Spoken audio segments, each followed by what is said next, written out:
தென்னங்கிளையும் தென்றல் காத்தும் குயிலும் ஆடி மானே ஒன்ன தினம் பாடும்.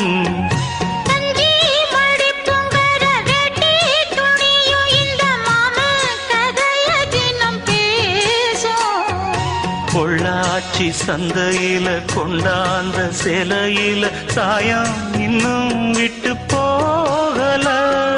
பண்ணாரி கோயிலுக்கு முந்தான ஓரத்துல நேர்ந்து முடிச்ச கடன் தீரல. மானே மானே ஒன்னத்தானே எண்ணி நானும் நாடும் தவித்தேனே. கூண்டுக்குள்ள ஒன்ன வச்சு கூடி நின்ன ஊரை விட்டு கூண்டுக்குள்ள வந்ததிந்த கோலக்கிளியே. கூண்டுக்குள்ள என்ன வச்சு கூடி நின்ன ஊரை விட்டு கூண்டுக்குள்ள போனதென்ன கோல